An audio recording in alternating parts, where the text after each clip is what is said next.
Bonjour à tous. Donc, je suis Olivier Arnaud chez Saint-Gobain Solutions. Le son est bon?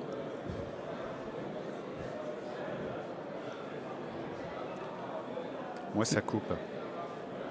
Est-ce que tout le monde nous entend? À peu près? C'est bon? Bien. Donc, chez Saint-Gobain, je suis en relation avec les aménageurs publics, privés sur les grands chantiers, notamment pour identifier les contraintes des chantiers et proposer des solutions logistiques vertueuses les plus adaptées possibles. Alors, en phase chantier, ça coupe un petit peu. Ouais, j'ai un retour un peu coupé, mais... Donc en phase chantier, il y a des nouvelles contraintes qui sont de plus en plus présentes sur les chantiers et ça concerne la déconstruction, le tri, le réemploi. La technique... C'est pas top hein, le son là, si on peut avoir un retour, ça n'arrête pas de couper. Ouais. Qu'est-ce qui se passe?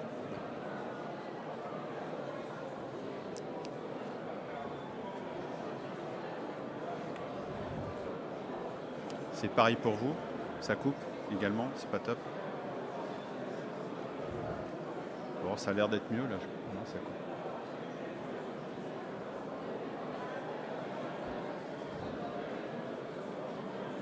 Bon, on termine. Non, bon, ok.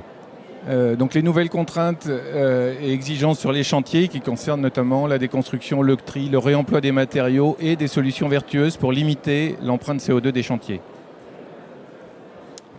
Alors moi je suis Olivier Vellozo, donc je suis le directeur des grands comptes de Point P Île-de-France et de la métropole du Grand Paris. Alors qu'est-ce que l'on fait chez Point P? On livre tous les chantiers que vous voyez autour de la région parisienne. On livre effectivement énormément de chantiers. Donc je suis dans le groupe depuis 25 ans et avec mon équipe, nos clients, ce sont les majors du bâtiment que vous connaissez, à savoir les Bouygues, les Eiffage, les Vinci, etc. Mais également tous les gros chantiers de la métropole de Paris. Et pour vous donner une idée, on livre 400... Ça coupe? Ça marche pas. Je ne sais pas si vous m'entendez. 400 camions par jour. Voilà. Ok. Donc le groupe Saint-Gobain est implanté sur l'axe Seine.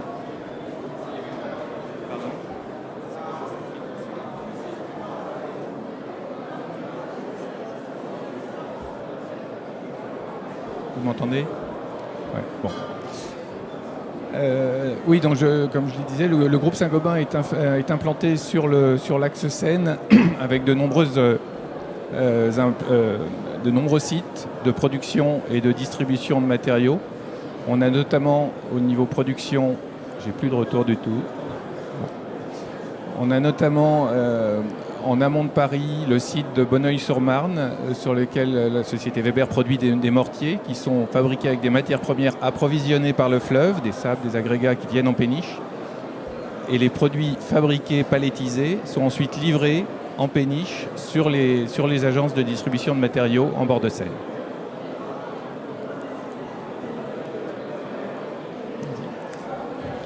Alors effectivement, Point P, le fluvial, c'est quelque chose que l'on pratique depuis un certain nombre d'années.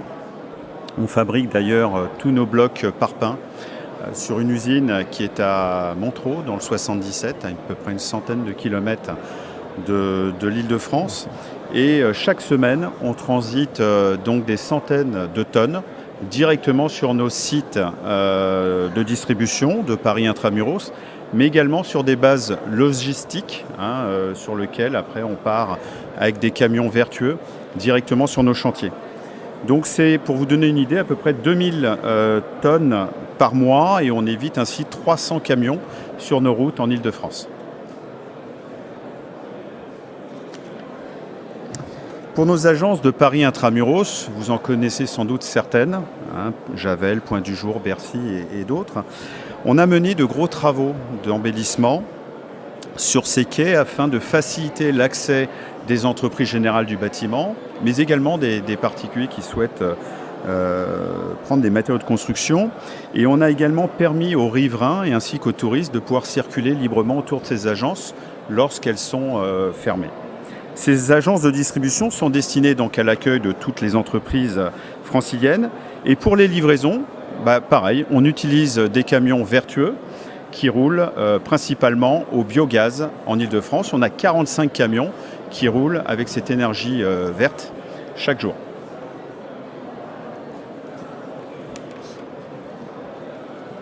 Suivant. Tu passes. Non, tu reviens en arrière. Alors on va faire plutôt celle-là. Voilà. Donc, non, celle-là.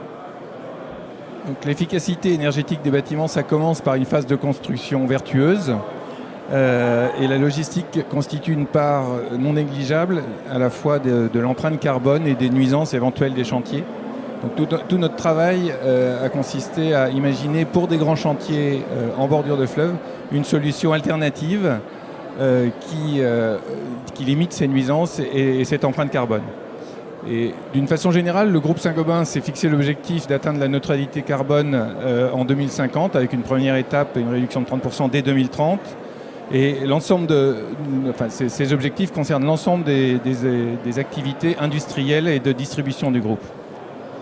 Point P également énormément engagé par rapport à cette décarbonation des flux.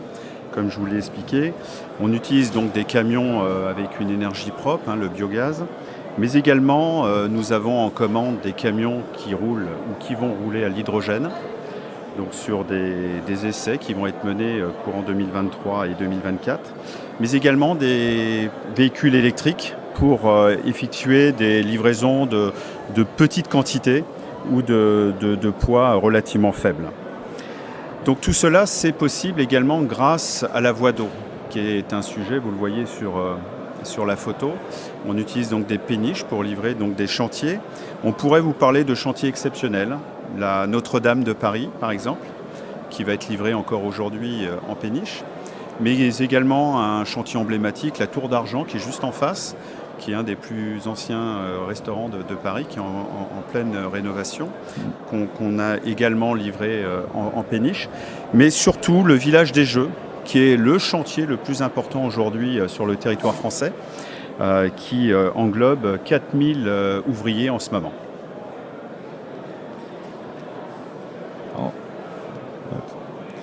Alors, tac, celle-ci, parce qu'on n'a pas les slides dans le bon sens là. Non, c'est pas... Hop. Voilà, donc le chantier du village des Jeux, c'est un chantier absolument gigantesque, 250 000 m² de bâtiments en construction, des logements, des bureaux, des commerces, qui seront destinés à accueillir les athlètes pendant les Jeux et ensuite deviendront des vrais quartiers de ville sur les communes de Saint-Denis, Saint-Ouen et l'île Saint-Denis. Donc la Solideo, qui est l'aménageur de l'ensemble de ce chantier, a fixé très tôt, dès 2020, des objectifs de réduction de carbone élevés, puisque avec 700 kg de CO2 maximum par mètre carré construit, on est déjà sur les objectifs de 2025 pour le logement et sur les objectifs de 2030 pour les bâtiments de bureaux. Et ça, dès maintenant, avec les bâtiments qui sortent de terre actuellement. Donc pour atteindre ces objectifs, les constructeurs ont largement fait appel à la construction bois pour limiter les émissions de CO2 et les industriels ont dû s'adapter pour proposer des solutions adaptées à ces nouveaux bâtiments de hauteur inhabituelle en façade bois, construction bois. Weber notamment, ça sera présenté dans un autre atelier, a développé des solutions d'isolation thermique par l'extérieur, certifiées par ATEX, assurable évidemment, jusqu'à 28 mètres sur façade ossature bois et construction bois. Et en parallèle, on va vous détailler maintenant, c'est qu'on a mis en place une logistique vertueuse à base de logistique fluviale connectée avec la logistique du dernier kilomètre pour livrer tous ces chantiers. Et pour répondre donc à cette question, comment utiliser effectivement des solutions vertueuses et également pour éviter des nuisances de trafic, la péniche était tout à fait appropriée puisque chaque semaine nous passions devant le chantier puisqu'on avait des bases logistiques en aval et en amont de ce chantier-là. Au plus fort du chantier, c'est 40 grues. Je ne sais pas si vous imaginez, 40 grues dans une concentration urbaine assez restreinte. Et aujourd'hui, donc, il y a une concentration également d'entreprises. Il y a à peu près 4000 ouvriers qui travaillent sur ce chantier-là, donc des plaquistes, des ravaleurs. Donc, comme disait Olivier sur l'isolation thermique par l'extérieur, c'est 40 000 mètres carrés. Rien que sur ce sujet-là, vous avez tous les lots revêtements, mais pas que. Il y a les plombiers, il y a les chauffagistes, les électriciens. Donc, imaginez la concentration d'entreprises au kilomètre carré sur ce chantier-là. Donc, il fallait aborder une logistique très vertueuse. Et c'est ce que l'on a fait à travers cette solution fluviale. Alors comme évoqué sur les premiers slides, le travail a été assez important pour proposer aux différents acteurs de ces chantiers-là, donc aussi bien les majors qui construisent actuellement ce village des Jeux, mais également les partenaires fluviaux, pour nous donner donc la possibilité, par rapport à ce chantier hors norme, d'avoir un quai, c'est ce que vous voyez d'ailleurs sur l'image, en bas à droite, un quai qui permettait de déposer la marchandise sur ce quai et de livrer le chantier directement via nos camions qui ont des bras de grue directement au pied du chantier. Donc avantage pour les entreprises donc d'avoir pas à utiliser leur grande grue pour décharger nos camions. Donc voilà, c'était un avantage vraiment important. Mais également, on a pu, via cette solution, mixer sur les mêmes camions différents produits de façon à ne pas engorger la place sur le chantier. Imaginez des bâtiments où vous avez 4000 ouvriers qui bossent avec tout pour construire des logements, puisqu'il y a énormément de chambres d'athlètes. Le fait de mixer sur les camions permettait donc une certaine fluidité. Et ce qu'on a mis en place aussi, c'est la reprise sur le chantier de toutes les palettes perdues.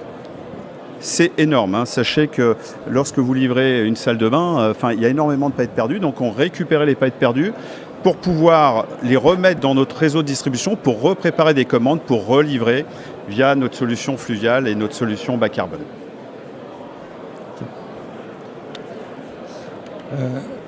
Donc comme on l'a expliqué, on s'est installé sur le quai de Saint-Denis avec une sorte d'agence éphémère qui permet de réceptionner les matériaux en mode fluvial, pour ensuite les transférer sur la logistique du dernier kilomètre. Alors cette implantation, évidemment agréée avec les autorités de l'axe Seine, AROPA, VNF, c'est faite en maintenant la possibilité d'un usage partagé de ce quai, puisque même pendant la période de construction pour certains bâtiments, certaines autres parcelles étaient encore en phase d'excavation, donc on a pu combiner à la fois de l'évacuation de terres d'excavation et de l'approvisionnement de matériaux sur le même quai en bonne intelligence. Au-delà de ça, on s'était engagé et on a mis en place avec la Solideo une approche, une méthodologie pour mesurer le gain carbone lié à ce flux logistique. On a calculé avec différents matériaux de différentes provenances, donc des palettes de blocs béton qui viennent de Montereau, des sacs de mortier, des sacs de ciment, des big bags de sable ou d'agrégats, tout un ensemble de matériaux de gros œuvres venant de provenances diverses en amont ou en aval de Paris. Et pour chaque cas, on a comparé la logistique routière, la logistique fluviale et l'empreinte carbone de chacun de ces deux modes de transport. Et en moyenne, c'est un chiffre qu'on retrouve de façon très systématique sur les différents flux, on est entre 5 et 6 kilos de CO2 non émis, donc économisés, par tonne de matériaux transportés. Donc si on étendait ce mode de transport sur l'ensemble des matériaux du gros œuvre et du second œuvre, le gain sur la construction serait très significatif.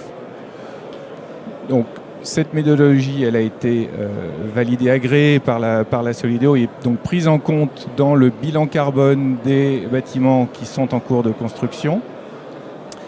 Et elle nécessite de mettre en place un suivi. Donc tous les matériaux qui transitent par le quai font l'objet d'un suivi spécifique pour avoir au final, et tous les 6 mois, le bilan des volumes qui ont transité et donc de l'économie de CO2 émis grâce à ce flux. Et c'est comme ça qu'on mesure de façon très, très factuelle, mesurable, contrôlable, l'impact CO2 de cette solution. Donc au final, c'est à la fois un flux, mais c'est toute une organisation qui a été mise en place pour apporter les matériaux de leur point de production partout où c'est possible, jusqu'à leur point d'utilisation au plus près des chantiers. Voilà, c'est les éléments qu'on souhaitait vous proposer. On souhaite, si vous avez des questions, laisser 5-10 minutes à un échange. Donc on est à votre écoute si vous avez des questions.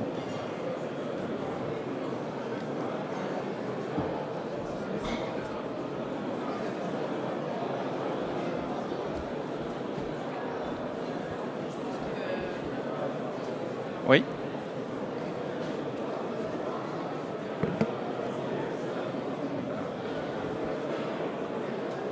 Est-ce que vous m'entendez ? Non, très mal.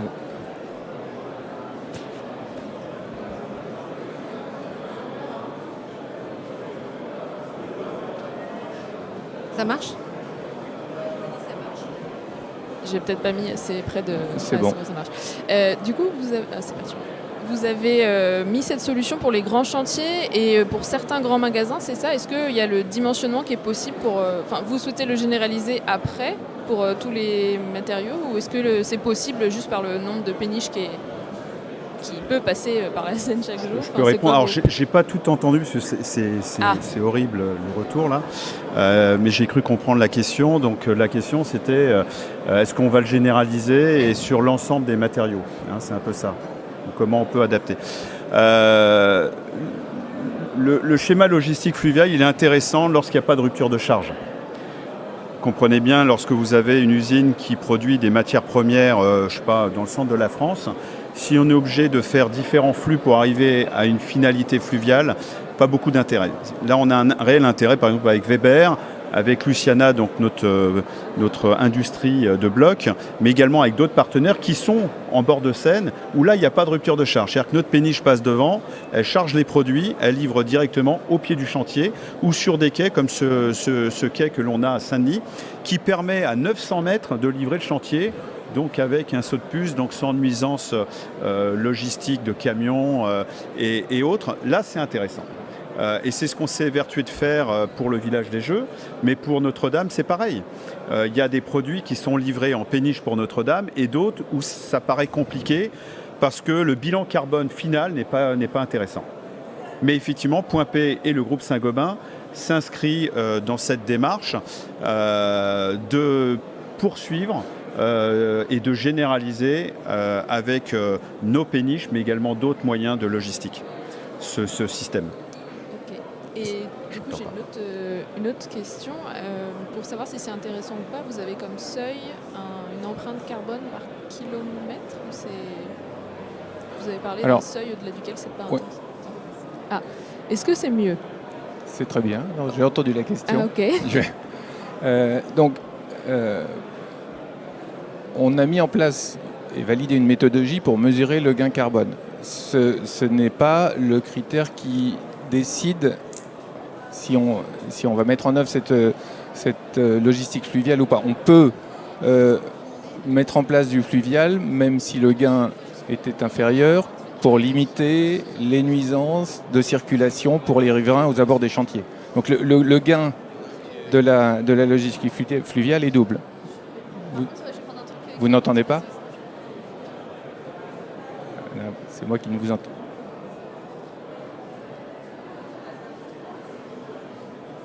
La dernière phrase. Oui, j'ai entendu. Non, je dis que le gain de la livraison fluviale, il est double ou même triple. Il est à la fois de réduire l'empreinte carbone et on retombe à peu près, comme je vous l'ai dit, sur la plupart des matériaux dans le cadre de ce que vient de dire Olivier, à savoir si les matériaux sont produits à proximité du fleuve et dans le cas où on a des reprises de charge successives, ce n'est pas le même calcul. Mais avec des matériaux produits à proximité du fleuve, on peut réduire l'empreinte carbone dans l'ordre de grandeur que j'ai indiqué, et on retombe toujours sur le même chiffre, Mais ça réduit de toute façon aussi à proximité du chantier les nuisances pour les riverains, les nuisances de trafic. Donc c'est un double gain pour l'entreprise et pour la construction. J'ajoute qu'à l'arrivée sur des chantiers proches du fleuve en Île-de-France et à Paris, suite à cette première expérience, on en a recensé une dizaine de gros chantiers et beaucoup plus de petits chantiers. La rénovation de la Tour d'Argent, c'est un petit chantier et pourtant ça faisait parfaitement du sens de le livrer 2 fois, 3 fois en fluvial. Ça a évité d'avoir un camion qui aurait obstrué le quai pendant la moitié d'une matinée. Donc la taille n'est pas un critère à partir du moment où c'est proche du fleuve. Et les gains au niveau des nuisances sur le voisinage du chantier sont toujours là. Également, pour continuer un peu dans l'idée d'Olivier, Point P s'inscrit dans un développement d'agences bord de quai, enfin bord de Seine. L'année prochaine, début 2024, nous aurons une nouvelle agence au port de Gennevilliers, qui est quand même le plus gros port fluvial en Île-de-France, pour justement promouvoir et continuer de développer cette démarche environnementale en mettant des flux entrants, puisque quand on distribue effectivement des matériaux, il faut les approvisionner aussi, aussi bien en fluvial que via nos camions après qui sont de plus en plus vertueux. Voilà, donc il y a une réelle volonté et il n'y a pas de petits ou de gros chantiers. On est en train de travailler avec Bouygues en ce moment pour peut-être mettre en œuvre une logistique un peu spécifique pour la grosse base logistique de Ikea à Limay, parce que Ikea s'inscrit également dans une démarche fluviale. Donc Point P en tant que distributeur travaille avec des partenaires industriels et avec ses clients pour essayer d'imaginer la meilleure solution qui soit au niveau logistique pour une empreinte carbone et aussi pour tous ces sujets de problématiques routières, entre guillemets. Et j'ajouterais un troisième avantage qu'on n'a pas en tête. Est-ce qu'il y a d'autres questions? Je ne sais pas si le timing est encore... Vous m'entendez? On pourrait rester 2 heures, nous, Olivier, ça ne nous dérange Olivier, pas. Non, le dernier avantage du fluvial, c'est sa ponctualité. Donc le fleuve, c'est lent mais c'est ponctuel. Les péniches arrivent à l'heure. Les camions sont parfois bloqués dans des embouteillages. Le fleuve est la seule voie de circulation qui n'est pas saturée. La Seine pourrait accepter le doublement du trafic fluvial sans problème. Donc les péniches arrivent à l'heure, et on a pu le vérifier, et donc les camions qui les attendent pour le dernier kilomètre partent à l'heure également. Et la capacité d'une péniche, 900 tonnes, 1000 tonnes, 1100 tonnes, voire plus pour certaines. Donc imaginez le nombre de camions qu'il faut pour transporter ce poids-là. Donc c'est aussi un bon moyen de livrer en masse, mais pas que des chantiers.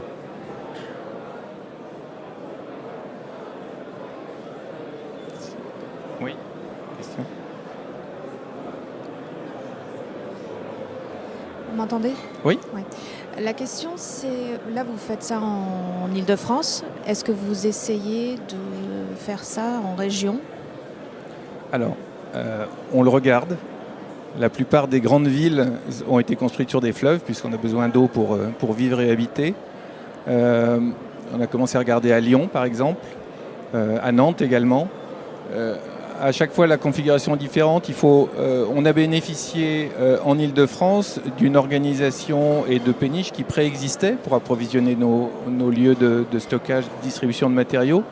Et donc, sans rajouter un bateau sur la Seine, on a pu faire de la livraison jusqu'au chantier. Ailleurs, on n'a pas cette organisation préexistante, mais on est en train de le regarder, compte tenu de l'efficacité qu'on a pu démontrer en Île-de-France et des demandes pressantes de certaines communes et des constructeurs sur ces villes pour, je pense notamment à Nantes sur l'île, il y a des projets de construction où évidemment faire du fluvial ça aurait du sens. Il faut trouver un quai, il faut trouver un bateau, il faut organiser avec les fournisseurs qui sont proches du fleuve, donc c'est toute une organisation à mettre en place. Mais oui, on y travaille.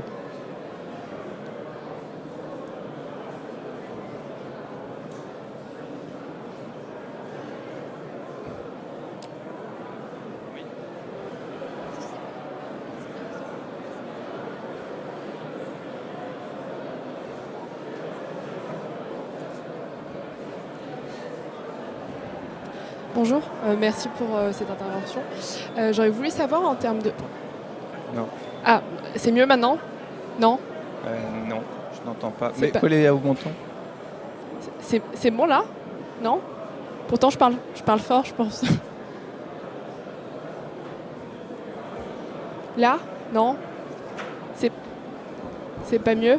Bah, C'est- ça c'est saccade, pas mieux ça dépend. Non. Allez-y, c'est bon là. C'est bon là? Oui. Ok. Merci pour l'intervention. Ma question, ce serait de savoir, enfin vous avez parlé de l'hydrogène. J'aurais voulu savoir en termes de stratégie là-dessus, qu'est-ce que vous... La question c'est, vous avez évoqué l'hydrogène, stratégie sur l'hydrogène. Merci. Alors, hydrogène, c'est ça, camion? Oui. Alors, pour commander un camion déjà normal, il faut 18 à 24 mois. Hydrogène, c'est effectivement, il y a eu un salon là dernièrement là-dessus. Le groupe Point P travaille sur le sujet, donc il y a 2 camions qui sont commandés.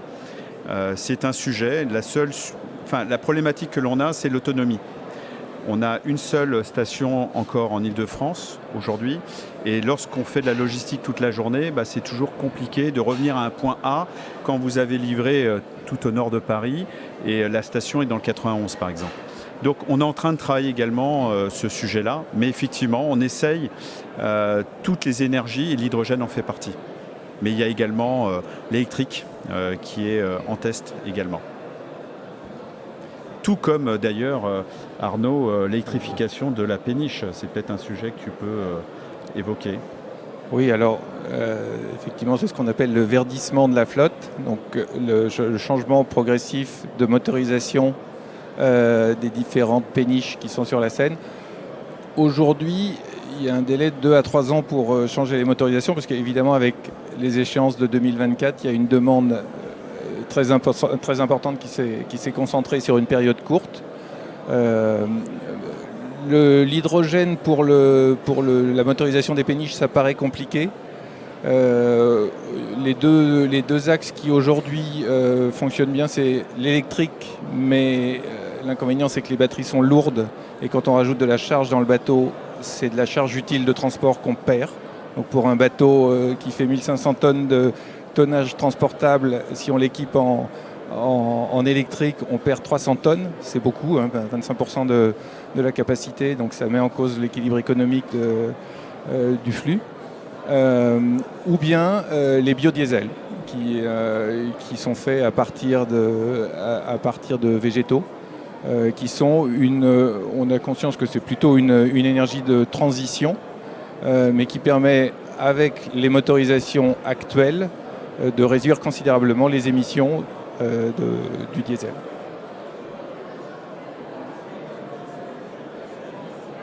Je crois que il y a une question. Vous m'entendez? Oui. Je voudrais revenir sur notamment ces automoteurs, du coup, où vous changez le moteur, l'énergie. Au final, pourquoi pas prendre un pousseur avec une barge non motorisée? C'est une bonne question. Alors, je vais apporter une première réponse.